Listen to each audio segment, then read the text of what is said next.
Olá, bem-vindos a mais uma Viagem na História. Hoje eu vou contar para vocês a história do piloto da Marinha Americana que foi agraciado com a Medalha de Honra do Congresso, a Medal of Honor, ou seja, a maior honraria militar dos Estados Unidos, com 100 anos de idade. Uma história incrível que envolve coragem, ousadia e também muito segredo.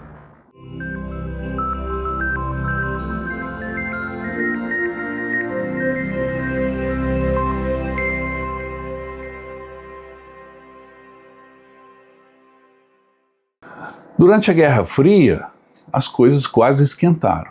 E, na realidade, esquentaram mesmo. Por exemplo, a Guerra da Coreia foi uma consequência da Guerra Fria. E na Guerra da Coreia, os americanos enfrentaram os chineses e coreanos, mas nunca os russos, porque isso poderia causar a Terceira Guerra Mundial. Mas a Guerra da Coreia foi travada muito próximo do território russo. E em um determinado momento, americanos e russos se enfrentaram nos céus, no Mar do Japão, próximo a Vladivostok. Essa história foi classificada como secreta pelos dois lados. E só recentemente a gente ficou sabendo mais detalhes. E eu vou contar hoje para vocês. Em 18 de novembro de 1952, enquanto a Guerra da Coreia se arrastava para seu terceiro inverno, um combate aéreo ocorreu próximo à fronteira com a União Soviética, entre caças a jato americanos e russos. Este combate oficialmente nunca deveria ter acontecido. Não houve comunicados à imprensa, não houve fotos divulgadas, não houve relatos públicos. E durante quase 50 anos, esse episódio permaneceu enterrado em arquivos classificados, porque admitir a existência desse dogfight significaria reconhecer algo muito maior, um confronto direto entre Estados Unidos e União Soviética em plena Guerra Fria. O piloto americano que participou desse combate vai ser agraciado agora, em 2026, com a Medalha de Honra do Congresso, aos 100 anos de idade. Conheça essa história incrível. Com o envolvimento na Guerra da Coreia, os americanos enviaram tropas, inclusive porta-aviões, para a região. E foi num destes porta-aviões que um piloto da Marinha Americana desempenhou uma ação extremamente audaz, corajosa, mas que ficou, por conta do contexto da Guerra Fria, escondida em segredo durante muito tempo. Vamos saber como tudo aconteceu. O dogfight, como a gente chama o combate aéreo próximo, de 18 de novembro de 1952, durante a Guerra da Coreia, é considerado um dos episódios mais dramáticos e secretos da aviação naval. Nele, o tenente da Marinha Americana, Royce Williams, enfrentou sozinho 7 caças MiG-15 soviéticos, derrubando 4 deles, em uma batalha de 35 minutos sobre o Mar do Japão, próximo a Vladivostok, o porto soviético. Naquele momento, a guerra era apresentada ao mundo como um conflito regional, Coreia do Norte contra a Coreia do Sul, com chineses e americanos envolvidos. Mas na prática, o céu da Ásia Oriental já era um campo de testes entre as duas superpotências. Pilotos soviéticos voavam secretamente caças MiG com insígnias falsas da Coreia, e pilotos americanos sabiam que do outro lado da mira, muitas vezes não havia chineses, mas veteranos da Força Aérea Soviética. Como, por exemplo, o comandante do grupamento soviético nesse combate, Nikolai Vassilievich Sutyagin. Sutyagin era major da Força Aérea Soviética, veterano experiente, e foi o maior as da Guerra da Coreia com 21 vitórias reivindicadas. Ele atuava como líder de esquadrilha em missões de interceptação de alto risco, exatamente o tipo de missão realizada sobre o Mar do Japão no dia 18 de novembro de 1952. Foi nesse contexto e contra esses oponentes que o tenente da Marinha Americana, Royce Williams, decolou do porta-aviões USS Oriskany, no Mar do Japão. Sua missão era simples e rotineira: patrulha aérea de combate. Nada indicava que poucas horas depois ele estaria envolvido em um dos combates mais perigosos e politicamente explosivos de toda a guerra. Williams pilotava um F-9F Panther, um jato naval robusto, confiável, mas tecnicamente inferior ao principal caça soviético da época, o MiG-15. O MiG subia mais rápido, alcançava maior altitude e tinha desempenho superior em manobras verticais. Em teoria, Williams estava em desvantagem. Mas enquanto sobrevoava o Mar do Japão, o radar começou a indicar contatos se aproximando rapidamente pelo norte. Pouco depois, Williams visualizou o que nenhum piloto americano naquele momento queria ver: 7 MiG-15 descendo em sua direção. E não se tratava de um encontro casual. Aqueles aviões vinham da direção de Vladivostok, uma das bases mais sensíveis da União Soviética no Extremo Oriente. Naquele instante, o combate deixou de ser apenas militar. Se um avião americano fosse abatido ali, ou se um MiG-15 soviético caísse em águas internacionais com prova de confronto, o incidente poderia escalar para algo muito maior, uma guerra entre Estados Unidos e União Soviética. Ainda assim, desobedecendo ordens de não se engajar, o confronto começou. A patrulha era formada por 4 aviões Panthers do Oriskany. Ao avistarem os MiGs, 2 Panthers americanos tiveram problemas técnicos e voltaram, deixando Williams e o seu ala sozinhos, 2 contra 7. Os soviéticos então atacaram primeiro, dividindo-se em grupos. Williams não tinha escolha, não tinha como obedecer à ordem de não engajar, e enfrentou os MiGs para evitar que chegassem aos navios americanos. O primeiro abate veio logo. Williams manobrou rapidamente e colocou-se atrás do último MiG de uma formação de 4, derrubando-o com uma rajada curta de seus canhões de 20 mm.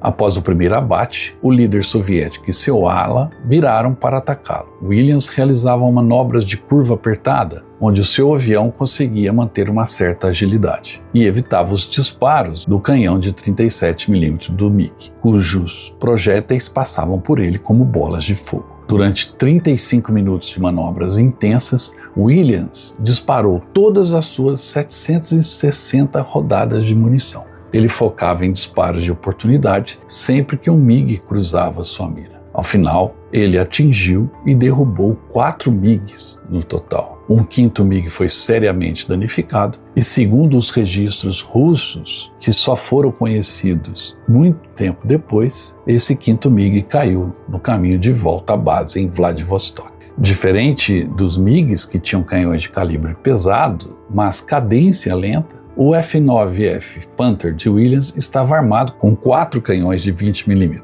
e Williams aproveitou a estabilidade do Panther como plataforma de tiro. Focou em tiros de deflexão, ou seja, no ponto em que o inimigo estaria alguns segundos à frente, aproveitou que os pilotos soviéticos, embora estivessem em aviões superiores, cometeram o erro de se separarem, permitindo que Williams os enfrentasse individualmente em uma sucessão rápida. Após derrubar o 4º avião, Williams ficou totalmente sem munição e o resto dos soviéticos começou a persegui-lo. Seu avião foi atingido por um projétil de 23 mm que destruiu o sistema hidráulico e o controle de leme, mas seguiu voando. O seu ala, que havia também travado combate com os soviéticos, mas não conseguiu nenhum abate, o escoltou então de volta a Oriskany. O Panther de Williams voltou da batalha seriamente danificado, com marcas de estilhaços e sistemas comprometidos, além do combustível que estava no limite. Com os seus sistemas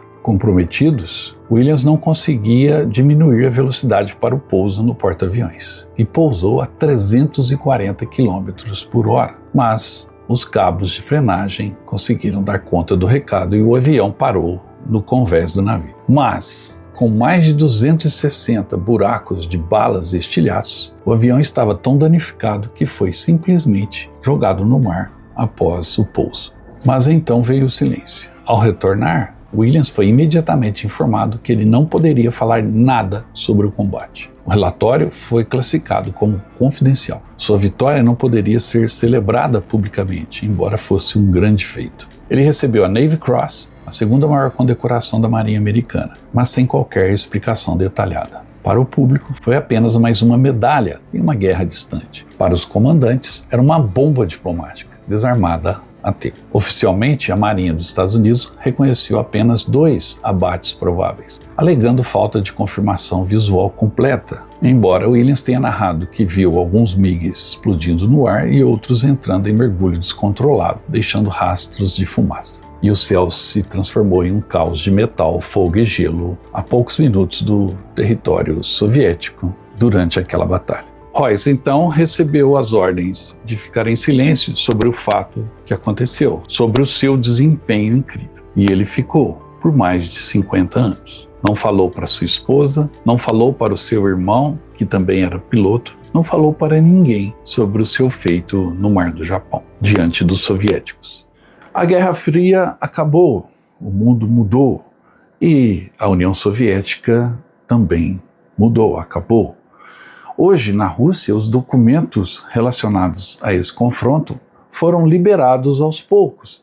E com isso, a história do que aconteceu em 1952 começou a ser conhecida em todos os seus detalhes.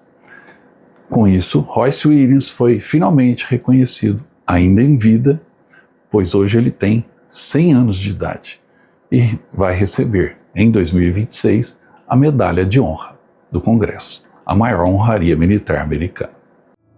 A sua história real só começou a aparecer nos registros oficiais após o fim da União Soviética e com a abertura dos arquivos militares soviéticos sobre esses combates. E ali estava registrado o abate, a perca de MiGs nesse dia no Mar do Japão. A verdade veio à tona, ou melhor, o fato apareceu. Royce finalmente poderia receber todos os louros por essa vitória incrível. Na realidade, Royce Williams recebeu uma Silver Star em 1953, depois que sua medalha foi atualizada para a Navy Cross, somente em 2023. Isso por conta do silêncio em torno desta ação. Royce Williams venceu uma batalha que não podia existir. Derrubou aviões que oficialmente não estavam ali e voltou para casa com uma das maiores vitórias aéreas da história da aviação naval americana, mas uma vitória que precisou permanecer escondida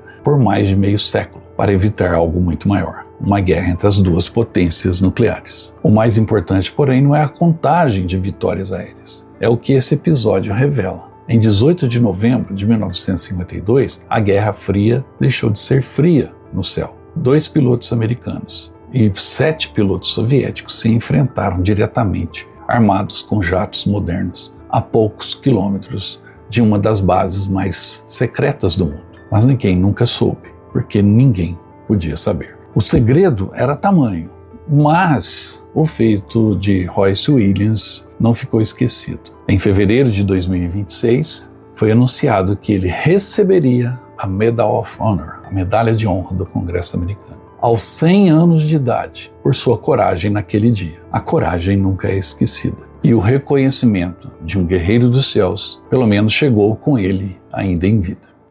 Essa era a nossa história de hoje. Espero que tenham gostado. E espero que nos próximos dias ou meses a gente consiga ver pela TV a entrega, né, porque a medalha já foi outorgada, mas a entrega da medalha ao Royce Williams, provavelmente pelo presidente americano. Uma honra a um soldado ou a um piloto que mostrou coragem durante o cumprimento do dever, embora o mundo estivesse por um fio. Uma história incrível. Espero que tenham gostado e se gostou não esqueça, deixe o like aí, importante para o nosso vídeo ser mostrado para mais pessoas. Deixe também o seu comentário, a sua opinião é muito importante para mim. E também não se esqueça de se inscrever no canal. Eu volto logo com mais histórias como essa.